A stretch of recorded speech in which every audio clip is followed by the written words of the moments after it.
স্বর্গগত তারা এখনো জানে স্বর্গের চেয়ে। ব্রিটিশদের হাতে মার খেতে খেতে দেওয়ালে পিঠ ঠেকে গেছিল তৎকালীন সময়ে ভারতবাসীর। ব্রিটিশদের চাবুক হোক বা বিভিন্ন সময়ে তাদের অত্যাচার, আর যখন দেওয়ালে পিঠ ঠেকে গেছিল তখন একজন গড়ে তুলেছিলেন আজাদ হিন্দ বাহিনী। তারপর নানান সংগ্রাম, নানান লড়াইয়ের মধ্য দিয়ে ভারত পেয়েছিল স্বাধীনতা। আর আজ ইস্টবেঙ্গল ভারতীয় ফুটবলকে দেখালো স্বাধীনতার স্বপ্ন।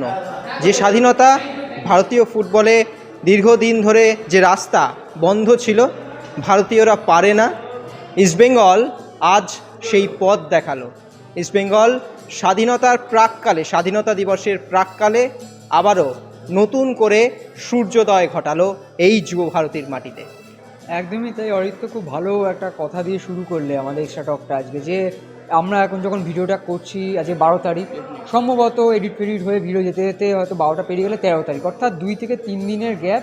তারপরেই অরিত্র জানোই যে স্বাধীনতা দিবস, আমাদের গর্বের, আমাদের একটা দিন আমাদের কাছে অত্যন্ত স্পেশাল। সেই স্বাধীনতা দিবসের প্রাককালে ভারতীয় ফুটবলের একটা স্বাধীনতার পথ যেন দেখিয়ে গেল ইস্টবেঙ্গল। কীভাবে দেখালো? যে ওই যেরকম তুমি শুরু করলে দেওয়ালে পিঠ থেকে যাওয়া, একের পর এক প্রত্যেকটা দিন যেভাবে মার খেত সেই সময় তৎকালীন স্বাধীনতা সংগ্রামীরা, ঠিক একইভাবে যদি দেখো যে এএফসিতে আমরা কিছু করতে পারছি না, এএফসিতে আমাদের সেই দাঁত ফোটাতে পারছি না, সেই জায়গা থেকে দাঁড়িয়ে ইস্টবেঙ্গল দল, বিশেষ করে যখন এর আগেরবারও যখন আরকাটাগের বিরুদ্ধে এই ম্যাচ হারতে হয়েছিল একটা ভুল ডিসিশনে, সেখানে সেই ইস্টবেঙ্গল দল আল আরবির বিরুদ্ধে 1 গোলে হারছে, 89 মিনিট হয়ে গেছে। 89 মিনিটে পিছিয়ে থাকা একটা দল 4-1 গোলে জিতছে। আমার অন্তত পক্ষে যেটুকু আমি যত বছর খেলা দেখছি, আমার এরকম একটা ম্যাচ মনে পড়ছে উয়েফা চ্যাম্পিয়ন্স লিগে অ্যাটলেটিকো মাদ্রিদের বিরুদ্ধে রিয়াল মাদ্রিদ পিছিয়ে ছিল, 92 মিনিটে গোল করেছিল, 1-0 পিছিয়ে থেকে এরকমই 4-1 গোলে জেতা। ঠিক একই রকমভাবে 4-1, not a matter of joke, Aritra, not a matter of joke. এবং এই 4-1 গোল অ্যান্টোনিও লোপেস হাভাস, আর কেউ নন। আপনাদেরকে বারবার বলি, একবার নয়, দুবার নয়, একটা ডার্বি হারে অ্যান্টোনিও লোপেস হাভাসের যে রেকর্ড ভেঙেছিল, সেই রেকর্ড হারা নিয়ে আপনারা মন্তব্য করবেন না। অ্যান্টোনিও লোপেস হাভাস, তার ওই মস্তিষ্কে কি লুকিয়ে রয়েছে, যেখানে তিনি ওই রকম একটা মুভমেন্টে দানি রামিরেজের মতন একজন বিদেশি ফুটবলারকে তুলে নেওয়ার বুকের পাটা লাগে। ইস্টবেঙ্গল সমর্থকরা বলেন বুকের কলজের জোর। অ্যান্টোনিও লোপেস হাভাস সেই বুকের কলজের জোরটা রেখেছেন, প্ল্যান বিতে গিয়ে সাকসেস পেয়েছেন, এবং যেখানে 4-4টে গোল করেছে ইস্টবেঙ্গল। একদম এই কথা ধরে যদি বলি, আমরা প্রথম দিনে এক্সট্রা টক, যেটা প্রচুর ভালো মানুষ দেখেছিলেন ডার্বির এক্সট্রা টক, সেখানে আমাদের কি টপিক ছিল যে এই ইস্টবেঙ্গল দল যেন অনেকটা এই বিশ্বকাপে আর্জেন্টিনা, শুধু মেসির মিসিং ছিল। ওই যে শেষ মুহূর্তে, ওই যে শেষ 10টা মিনিট বা শেষ 15টা মিনিট যে একটা মরণ কামড় দেওয়ার, সেই মরণ কামড় কিন্তু ডার্বিতেও ইস্টবেঙ্গল দিয়েছিল, কিন্তু একটা মেসি ছিল না। আজকে কিন্তু এই ইস্টবেঙ্গল দলের প্রত্যেকটা ফুটবলার মেসি। যেভাবে জয়গুপ্তা গোলটা করে ওই ভিআইপি গ্যালারির দিকে এসে কানটা পেতে শোনার চেষ্টা করছিলেন, গর্জনটা বলছিলেন যে আমরাও পারি। এবং তারপর দেখো রশিদ যখনই যেখানে প্রয়োজন পড়েছে, রনে বলে, জলে জঙ্গলে যেখানে দরকার পড়েছে, সেটা আইএসএল জেতার জন্য হোক বা এফসি চ্যাম্পিয়ন্স লিগ 2-এ যোগ্যতা অর্জন করার জন্য হোক, রশিদ গোল করেছে। একদম। এই রশিদের কথা বলতে গেলে আরেকটা কথা বলতেই হয়, জীবনে তুমি তখনই সাকসেস পাবে, তখনই তুমি জীবনে আরও উন্নতি করতে পারবে। আমি জানি না এটা ছোটো মুখে বড় কথা হয়ে যাচ্ছে কিনা, কিন্তু তুমি যদি লয়ালিটি রাখো না, তুমি তোমার প্রেমিক বা তোমার সবচেয়ে প্রিয় মানুষটির কাছে তুমি যদি লয়ালিটির দাম রাখো, তাহলে তুমি জীবনে সাকসেস পাবে। তুমি যদি অর্থবল দিয়ে নিজেকে বিচার করো, তাহলে হয়তো সেই সাকসেসটা তুমি নাও পেতে পারো। ইস্টবেঙ্গলের প্রতি রশিদ যে লয়ালিটিটা দেখিয়েছিলেন, অর্থবলের লোভ না রেখে, সেই লয়ালিটির পরিচয় পাচ্ছে ইস্টবেঙ্গল, সেটাই দেখাচ্ছে মোহাম্মদ রশিদ। শুধুমাত্র অর্থবল দিয়ে হয়তো ফুটবল হয় না, লয়ালিটি বলেও একটা বস্তু থাকে, লয়ালিটি বলেও একটা শব্দ থাকে, সেটাই মোহাম্মদ রশিদ দেখিয়েছেন। এবং অরিত্র দেখো, আমরা সবসময় অভিভাবক খুঁজি একটা দলে। আমরা আগের দিনই যেমন জেমি ম্যাকলারেনের মধ্যে সেটা দেখেছি। তুমি একটা জিনিস ভেবে দেখো, তাও মোহনবাগান দলে অনেক অনেক স্টার ফুটবলাররা আছে, কিন্তু ইস্টবেঙ্গল এবারে যদি দল দেখো, যেখানে এজেজারি নেই, মিগুয়েল নেই, তারপরে অ্যান্টন নেই, একে একে যে বিদেশিদের যে প্রস্থান, এবং তারপর যেই দলটা আবার নতুন করে গড়ার যে একটা চেষ্টা এই অ্যান্টোনিও লোপেস হাভাস তৈরি করছেন, সেখানে রশিদ কিন্তু রয়ে গেছেন। এবং রশিদ নো ডাউট, আনডাউটেডলি বলতে পারি যে রশিদ এই দলের হচ্ছে এক এবং অদ্বিতীয় মাঠের মধ্যে থাকা অভিভাবক। কারণ আমরা আগেও দেখেছি যখন দরকার পড়েছে যেরকম গোল করেছেন, নায়ক হয়েছেন, ঠিক একইভাবে গোটা দলকে যেভাবে তিনি চাগিয়ে রাখেন। এবং গোলটার কথা ভাবো এবং অরিত্র, গোলটার কথা তুমি বলছো এবং যে অভিভাবকের কথাটা বলছো, আমি আরো একটা জিনিস অ্যাড করে দিতে চাই। যে রোহিত দানুর অ্যাসিস্ট থেকে মোহাম্মদ রশিদ গোলটা করেছেন, ঠিক তার আগে মোহাম্মদ রশিদ রোহিত দানুকে একটি বল বাড়িয়ে দেওয়ার চেষ্টা করেছিলেন, কিন্তু তিনি সেই পজিশনে যেতে পারেনি, রোহিত দানু যেতে পারেনি। মোহাম্মদ রশিদ কিন্তু তাকে একটু রেগে যান, মোহাম্মদ রশিদ কিন্তু রেগে গিয়ে রোহিত দানুর উপর একটু কিছু বলে থাকেন, বকাবকি করে থাকেন, এবং তারপরে just for a moment Rohit দানুর অ্যাসিস্ট থেকে কিন্তু ওই দূরপাল্লার শটে গোল করেন মোহাম্মদ রশিদ। এবং রশিদ যখন গোল করেন তার পায়ে টান লেগে গেছিল, আপনারা সবাই জানেন। এবং তারপর আরেকটা জিনিস করতে চেয়েছিলেন রোহিত দানু, আপনারা দেখে থাকবেন গোল করার পরে বিভিন্ন ফুটবল টুর্নামেন্টে একজন ওই পায়ে পাটা রাখেন এবং বুটটা মুছে দেওয়ার একটা ব্যাপার থাকেন, যে সেলিব্রেশনটা করেন, সেটা কিন্তু রোহিত দানু করতে চেয়েছিলেন। মোহাম্মদ রশিদ তিনি ওটা করেননি, ওটা করতে দেননি। তার পা কোনো ফুটবলারের পায়ে উঠুক বা ওই তিনি সম্মানটা ওরকমভাবে পান, তিনি মোহাম্মদ রশিদ কিন্তু চাননি। তিনি চেয়েছিলেন ইস্টবেঙ্গলের জয়। তিনি প্রত্যেকটা খেলোয়াড়কে সম্মান দিতে জানেন এবং সেই অভিভাবকের ভূমিকাটাই কিন্তু পালন করেছেন মোহাম্মদ রশিদ। এবং সত্যিতে এবং ম্যাচ শেষের কথাও বলো, তুমি যদি দেখো যেভাবে তুমি ছিলে মাঠে বেরোনোর সময় একটা ভিডিও করেওছো, এবং সেটা আরও একবার আমরা যদি তুলে ধরি যে যখন দলের একজন সতীর্থর ভুলে গোল হয় এবং তিনি যখন ভেঙে পড়েন, সবার আগে এগিয়ে আসেন এই অভিভাবক রশিদ। আমরা দেখেছি গত মরশুম কতবার আমরা ভিডিও করেছি যে গোটা দল যখন ম্যাচ হেরে গিয়ে বা জেতা ম্যাচ ড্র করে যখন ডাগ আউট থেকে টানেল দিয়ে ফিরে আসছে, একা রশিদ ওই ডাগ আউটে বসে বসে অনেক কিছু ভেবেছেন। সেই ভাবনার ফল পেয়েছিলেন আগেরবার আইএসএল জিতে, এবং এবারে এই এএফসি চ্যাম্পিয়ন্স লিগ 2 এর যে মূল পর্যায়ে পৌঁছে যাওয়া অরিত্র, সেখানেও দেখো যখন তার সতীর্থ এই 4-1 জয়ের পরও ভেঙে পড়েছেন, কেঁদে ফেলছেন, কীভাবে সামলাচ্ছেন? তুমি সামনে ছিলে, একটু আমি জানতে চাইবো।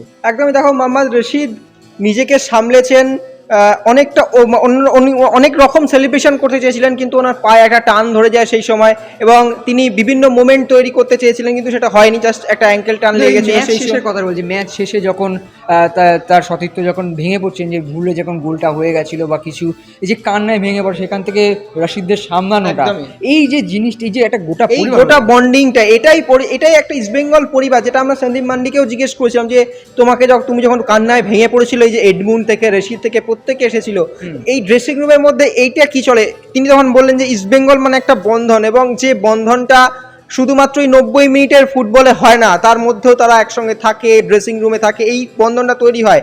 আমি দেখেছিলাম শুধুমাত্র ম্যাচ শেষে যখন ইস্টবেঙ্গল জিতে গেছে তা নয়, যখন সন্দীপ মান্ডি ভুলের জন্য পেনাল্টি পায় এবং তারপরের মুভমেন্টে প্রত্যেকেই কিন্তু, তখন কিন্তু ইস্টবেঙ্গল গোল দেয়নি, তখন কিন্তু 1-1 গোল হয়নি, তা সত্ত্বেও সন্দীপ মান্ডিকে কিন্তু সবাই উদ্বুদ্ধ করছিলেন। এবং তারপর যখন গোল করলো রশিদ, যখন গোল করলো, তারপরেও এডমুন্ড সন্দীপ মান্ডিকে কিন্তু গায়ে হাত দিয়ে করছিলেন। এবং তারপর যখন ম্যাচ শেষে আপনারা সেই ভিডিও দেখেছেন, যখন কান্নায় ভেঙে পড়ছিলেন মাঠের মধ্যে, তখন তো প্রত্যেকেই উদ্বুদ্ধ করেছিল। এটাই ইস্টবেঙ্গল। এবং রশিদের সম্পর্কে আরও একটা কথা বলতে হয়, তিনি এই দলটার অভিভাবক, তার প্রমাণ তিনি দিয়েছিলেন সেদিন কিশোর ভারতীতে।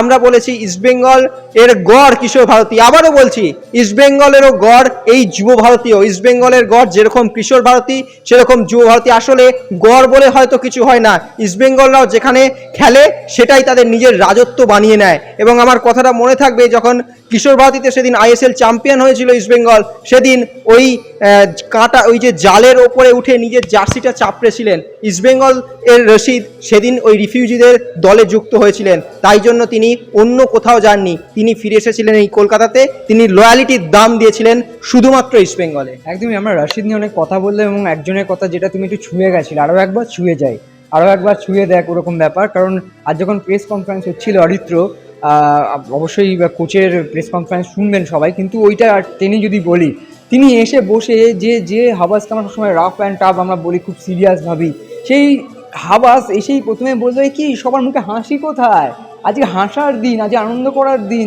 এবং এই জয়টা সম্পর্কে তিনি বলছেন উইন উইন উইন, মানে তিনি জয় ছাড়া কিছু ভাবছেই না, এবং যে কোচ তার দলকে দায়িত্ব নিয়ে 4-5টা ম্যাচ খেলিয়ে চ্যাম্পিয়ন্স লিগের মূল পর্বে নিয়ে গেল, সেই কোচ বলছে আমার পরের ম্যাচ ডুরান্ড, আমার ভাবতে হবে।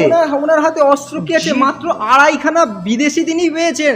একটা আমরা বলি তার রেকর্ড ভেঙে গেছে ডার্বি হেরে গিয়ে, তিনি 2.5খানা বিদেশি নিয়ে এফসির মতন একটা টুর্নামেন্ট খেলে এসছেন, যারা কিনা খেলে এসছে ওই মিশরের খেলা, ওই যে খেলোয়াড়টা যে হচ্ছে মেসিদের এগেনস্টে, হ্যাঁ সালা, তার এগেনস্টে খেলে এসছে, তাদের বিরুদ্ধে একটা 2.5খানা বিদেশি নিয়ে খেলেছে। এটা মানে কি ছেলে খেলা হচ্ছে নাকি? একদমই না। তবে আমাদের এই যে সুন্দর ব্যাকগ্রাউন্ড ইস্ট বেঙ্গলের করা, পিছনে লেখাটা উল্টো হলেও বুঝতে পারবেন, এখানে লেখা আছে দেন নাও ফরএভার। ওই কথা ধরেই ভিডিও আমরা শেষ করব। কারণ হচ্ছে দেখো, অবশ্যই আমরা রাশিদের কথা বলবো, তার কৃতিত্ব আমরা বলছি, আমরা হাওয়াসের কথা বলছি, আমরা সন্দীপ মান্ডির কথা বলছি, আমরা জয় গুপ্তার কথা বলছি, এই দলের প্রত্যেকটা ফুটবলারের কথা আমরা বলছি। ডেভিড গোল পেয়েছেন, তিনিও খুশি, কিন্তু এই দলটার মধ্যে কিছু একটা আছে। যখন না এএফসি টুর্নামেন্টে নামে এই দলটা, ইস্ট বেঙ্গলের মতো কোনো ভারতীয় ক্লাব কিন্তু এতবার এএফসি টুর্নামেন্টে অংশগ্রহণ করতে পারেনি, এবং এই রেকর্ডটা সত্যি এই লাইনটার সাথে যায় যে দেন নাও ফরএভার। সেই আমরা যখন ছোটো ছিলাম তখনও আমরা দেখেছি ইস্ট বেঙ্গল এফসির মতো মঞ্চে খেলছে, আমরা একটু বড় হয়েছি, বয়ঃসন্ধি কালেও আমরা দেখেছি যে ইস্ট বেঙ্গল খেলছে, যেখানে এফসির সেমিফাইনাল খেলেছিল এই যুব ভারতী ক্রীড়াঙ্গনে, কিন্তু সেখানে একটা দগদগে ঘা ছিল। এই কুয়েতেরই একটা দল ছিল, কুয়েত এফসির বিরুদ্ধে 3 গোলে হারার, এবং ওখানে 4-2 ছিল। কিন্তু এবারে যেন কিছুটা হলেও জ্বালাটা মেটাতে পারলো, এবং বললো তখনও আমরা এফসি খেলতাম, এখনও খেলছি, আগামী দিনেও আমরা খেলছিলাম, আছি, থাকবো। ইস্ট বেঙ্গলের সঙ্গে এই 3টে শব্দ পরিপূরক। আমি দেখি এখন রাস্তাঘাটে বা মাঠে ইস্ট বেঙ্গল সমর্থকরা এই টি শার্টটা পরে বেরোন। এই টি শার্টটার এই 3টে লেখা শুধুমাত্র লেখা নয়, এই 3টে এটা একটা বাণী। যেরকম দেবব্রত সরকার বলেছিলেন 2 বছরের মধ্যে চ্যাম্পিয়ন করে দেখাবো, ঠিক ইস্ট বেঙ্গল 2 বছরের মধ্যে চ্যাম্পিয়ন হয়েছে, এবং এই বাণীটাও ইস্ট বেঙ্গল সমর্থকদের অন্তরের বাণী। এই অন্তরেই লেখা থাকবে এই কথা, একদমই অন্তরে লেখা থাকবে। তবে লড়াইটা এখনও রয়ে গেল, কারণ পথ অনেক চলতে হবে। সবে চ্যাম্পিয়ন্স লিগ 2 এর যোগ্যতা অর্জন করলো ইস্ট বেঙ্গল, এখন অনেক গ্রুপ পর্যায়ে আরও অনেক কঠিন ম্যাচ আমরা দেখতে চলেছি, যুব ভারতী তো হবে, এবং তার সঙ্গে ডুরান্ড কাপের নকআউট পর্যায়ে রয়েছে, কোয়ার্টার ফাইনাল রয়েছে, তারপর আইএসএল শুরু হবে। যেটা বারবার রশিদ বলে গেলেন, যেটা বারবার কোচ বলে গেলেন, যে সমর্থকদের পাশে চাই, এবং আজ এত সমর্থক এসেছেন, তারা গলা ফাটিয়েছেন, তাতে উজ্জীবিত হয়েছেন, তারা বারবার হাত তুলে বলছেন তোমরা আরও চেল্লাও। আপনাদের কিন্তু মাঠে আসতে হবে, এবং অবশ্যই এই বৃষ্টি মাথায় নিয়ে আজ যে 20-25 হাজার লোক এসছেন, আপনাদেরকে অসংখ্য ধন্যবাদ। এভাবেই পাশে থাকুন, এবং অবশ্যই ভিডিওটি ভালো লাগলে লাইক করবেন। লাস্টে অ্যাড করে দেবো, যদি লয়ালিটি রাখতে চান, জীবন এভাবেই সব কিছু ফিরিয়ে দেয়। একদমই তাই। আপনারা ভিডিওটি ভালো লাগলে লাইক করবেন, শেয়ার করবেন, সাবস্ক্রাইব করবেন, এবং অবশ্যই এক্সট্রা টক এবং এক্সট্রা টাইমের পাশে থাকবেন। অসংখ্য ধন্যবাদ, নমস্কার। Extra time.